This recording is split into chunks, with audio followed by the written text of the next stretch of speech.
Where have you been leaving your husband alone all this time? Oh, you're alive. Here, a divorce paper. I confronted my husband, who was hospitalized with serious injuries from a car accident, with a completed divorce form. What do you mean by this? As a wife, are you planning to abandon your injured husband?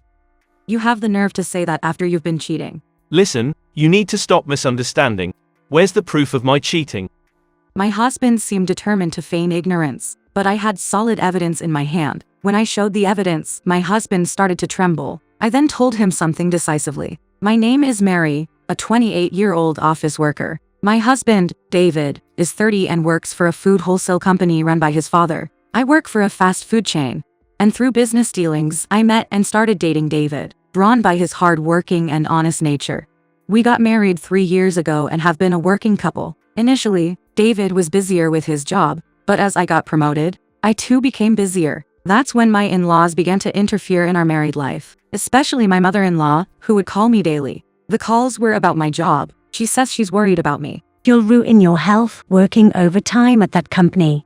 If you worked at our company, being family, you'd have a more flexible schedule. Thank you for your concern, but I'm fine. Though her calls were to suggest a job change, she also expressed concern for my health, making it hard to dismiss her. I discussed these calls with David. Your mom calls me every day.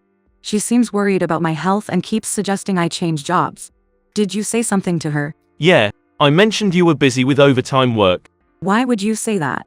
It's only going to make her worry. Alright, I'll tell her not to worry.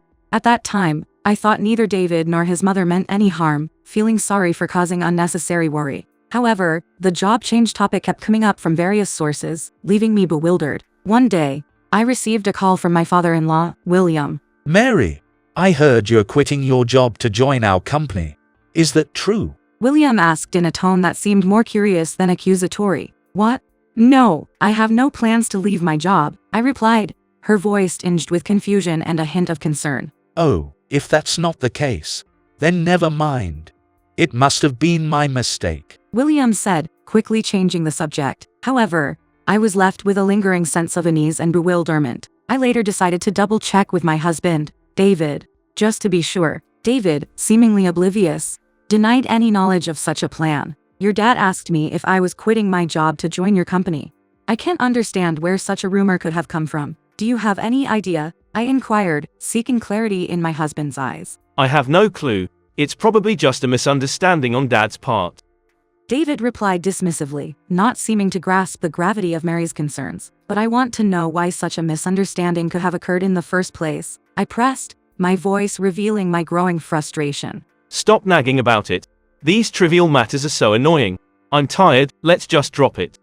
David retorted, brushing off the conversation, his lack of interest apparent. I, feeling dismissed and unheard, began to suspect that Karen, my mother-in-law, might have had a hand in this confusion. I remembered how Karen had been pushing for me to change jobs. Perhaps Karen had acted prematurely, trying to pave the way for such a transition. Not wanting to stir up more trouble, I decided to observe the situation silently, hoping it would resolve itself. But only a few days later, the situation escalated into something I couldn't ignore. At work, I was promptly summoned by my boss for a meeting with the Human Resources Director. An external whistleblower had accused me of having a side job. And to my dismay, the alleged second employer was none other than my in-law's company. The company, knowing my workload, were skeptical of the whistleblower's claim. However, the fact that the alleged second job was at my father-in-law's company raised concerns about potential family conflicts. My boss advised me, "We have important plans for you in our new branch opening. Please clear up any issues that might be a concern." "Yes, I understand," I responded, realizing the seriousness of the situation. This was not just a family matter anymore. It was affecting my career. With David unresponsive to her concerns, I decided to confront my father-in-law directly. What he revealed was beyond my wildest imagination. According to William, I had been on their company's payroll since last month, receiving a salary, and was even listed as being on sick leave due to mental health issues. David asked for this arrangement. William explained. He said you were struggling with job stress and were fired, but he didn't want us to know. Isn't that right? That's not true at all. I'm not struggling, and I certainly haven't been fired, I countered, my voice firm, denying the fabricated story. I called you earlier to confirm the date of your supposed resignation. When you said there was none, I found it odd. William continued, bringing up the previous confusing call. I recalled the bizarre phone call and how it now made a disturbing kind of sense. After that call, David scolded me, asking me to leave you alone. So I did as he asked. Processed your employment. Handed your health insurance and salary over to him. I see. I'll talk to David about this and get back to you, I replied, a mix of shock and resolve in my voice. Confronting David upon his return, I demanded answers. His response was shocking. I wanted you to quit your job. I can't be married to a woman who's more successful than me. David confessed, revealing his true motives. My husband, whom I thought was my partner, was actively sabotaging my career out of insecurity. How could you do this to me? I was accused of moonlighting by my boss and thought to be mentally ill by your father? I exclaimed, my voice quivering with a mix of anger and disbelief. The room was thick with tension, the air almost palpable as I faced my husband, David. What's wrong with that? You can retire smoothly and take a break due to illness. David replied nonchalantly, leaning back in his chair, his face devoid of any understanding of the gravity of the situation. Are you serious? My employment history will now be tarnished with a dismissal and a false medical diagnosis for taking a sick leave, I retorted, my voice rising in frustration. The light from the window cast a sharp contrast on my face, highlighting the lines of stress and betrayal. Anyway, you should start taking your role as a wife more seriously. It's not the time to be doing overtime and having it your way. David said, his voice taking on a patronizing tone. I felt a surge of indignation, my heart pounding in my chest. I had reached my limit with his selfishness and male chauvinism. The conversation that day ended without resolution, a stalemate of emotions and words. I decided to convey David's perspective to my father-in-law, William. William had already cancelled my employment, but the issue of the paid salary and the fake medical certificate was still unresolved. I ask you not to tell David anything. I want to check a few things myself, so please tell me which clinic issued the diagnosis, I requested firmly, my resolve clear in my voice. I obtained a copy of the diagnosis from William's company and called the actual psychiatric clinic. Your appointment is scheduled for tomorrow.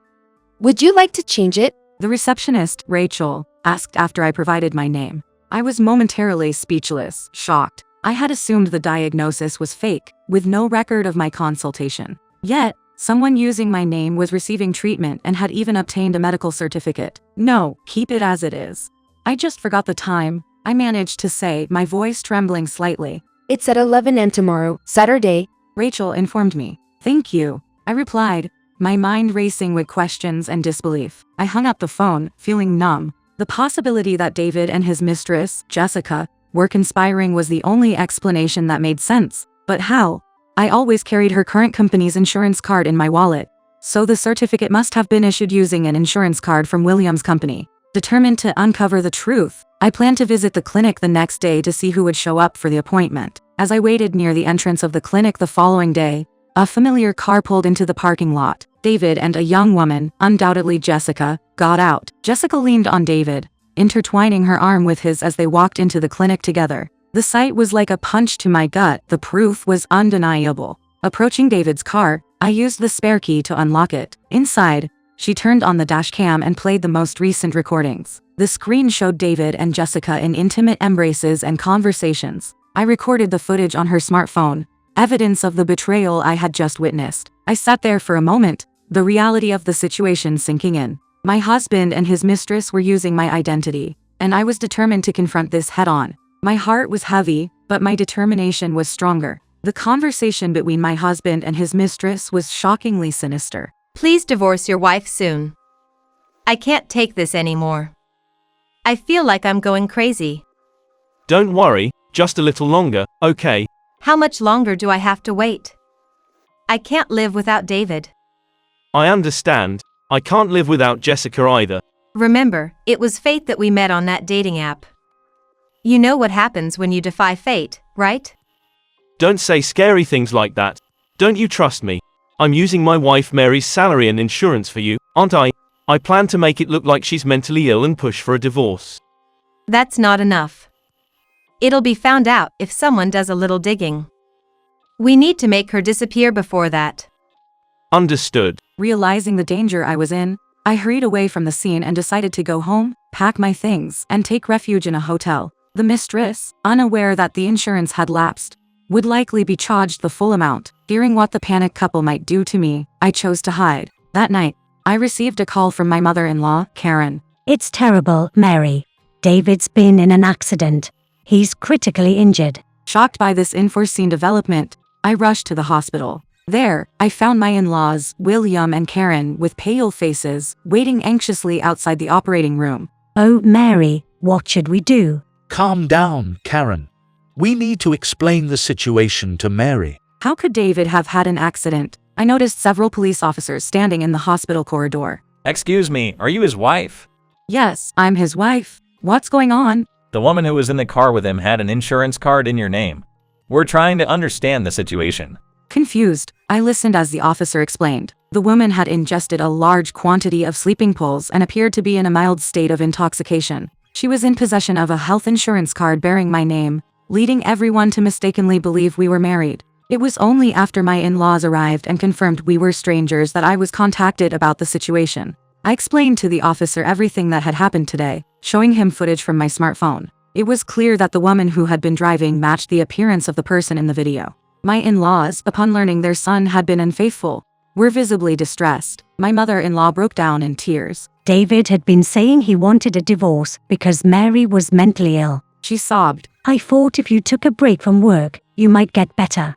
I'm so sorry for suggesting such a thing. My son misled me. Lamented William, my father-in-law. I took his word for it and approved his leave from work without proper verification. Hearing that his wife was mentally ill shook me. Anger welled up in me at my husband's betrayal. He had trampled over the feelings of his own parents. Eventually, David, post-surgery, was wheeled out. His face was pale, and though unconscious, he was breathing steadily. According to the doctor, he had suffered internal bleeding due to blunt force trauma, but the bleeding had been successfully stopped. There was no longer any need to worry. The relief on my in-laws' faces was evident, yet they couldn't fully rejoice, knowing the circumstances of his injury. I couldn't bring myself to stay by the side of my unfaithful husband, so I excused myself from my in-laws and left. I wanted to check on the condition of David's mistress, but I wasn't allowed to visit her. It seemed likely she would be arrested, as several officers were standing guard outside her hospital room. I thought she got what she deserved. During his hospital stay, David sent numerous emails and made several phone calls, all of which I ignored. He was desperately trying to convince his parents that the woman he was with was just a friend, not a mistress. I had evidence of his infidelity but wanted to see how he would behave towards me, so I asked my in-laws to keep quiet about the evidence I held. The woman was arrested for reckless driving, but since David, the victim, didn't file a complaint, she was released after being formally charged. However, I wasn't going to let this matter end so easily. I had a resolution in mind. A few days later, I visited David's hospital room. On seeing me, he angrily yelled, "Where have you been all this time while your husband was suffering?" "Oh, you're alive?" I replied calmly. "Here's the divorce papers." I presented him with the divorce papers, my name already filled in. What? What do you mean? Are you abandoning your injured husband? He retorted, "You have some nerve, considering your affair." I shot back. You're mistaken. It was just a friend who happened to be driving. Where's your proof of this so-called affair? David blustered, confident in his position. He didn't know that I had retrieved the drive recorder from the car involved in the accident. He must have thought he had deleted all the footage, considering I also used the car. I showed him the footage and audio I had saved on my smartphone. David's face drained of color, and he collapsed to his knees. "Are you really going to play dumb about this? Just so you know, along with suing for damages due to your affair, I've also informed them about you using someone else's insurance card at that psychiatric clinic. You could be charged with fraud," I said, my voice firm and unwavering. I stood in the dimly lit living room, the tension palpable as I confronted my husband, David. The shadows cast by the single lamp accentuated the seriousness on my face. Wait, it wasn't like that. David stammered, a mix of fear and desperation in his eyes. Mary, she threatened to end her life if I didn't marry her, and on the day of the accident, I realized her insurance had expired. I tried to break up with her, but she just swallowed a bunch of sleeping pills and sped off in her car. David's voice trembled as he recounted the harrowing event, his hands nervously playing with the hem of his shirt. "Well then, why don't you just divorce me and live happily with this, Jessica?" I replied coldly, my voice steady but laced with bitter sarcasm. "I'm done with you. I want nothing more to do with you." My decision was clear, my tone final, leaving no room for negotiation. Please, wait. I finally understand. It's Jessica who's really sick, not you. I need you. Don't abandon me. David's plea was desperate, his voice cracking under the emotional strain. He fell to his knees, trembling uncontrollably, his face pale and filled with fear and regret. I looked down at my husband's shaking form, my heart unmoved by his display of vulnerability. With a calm yet decisive tone, I delivered her final words to him. You even deceived your own parents. Don't just blame your mistress. Technically, you could be sued for fraud by your father's company. But they've agreed to hold off on any action if you fully accept the divorce. She watched as David, with a heavy heart, signed the divorce papers. After their divorce, David wasn't fired from his father-in-law's company, William. However, his entire salary was being managed by his parents-in-law, Karen and William, to pay the alimony to Mary and the compensation to the psychiatric clinic. The mistress, Jessica, had been arrested again for maliciously using a fake insurance card and received a suspended sentence. I, through my lawyer, claimed alimony from Jessica. The lawyer indicated that Jessica planned to marry David upon her release and seemed to have deep-rooted psychological issues, showing an intense obsession with David. This would likely continue to cause problems for David's parents in the future. For me, I decided to accept an offer to support the international expansion of a chain store I had been considering for a while. My parents, who were aware of my divorce and concerned about potential retaliation from Jessica, felt relieved when they heard about my plans to move abroad. I was determined to work hard in a foreign land, far from the unpleasant memories in Japan, and to explore my potential to the fullest.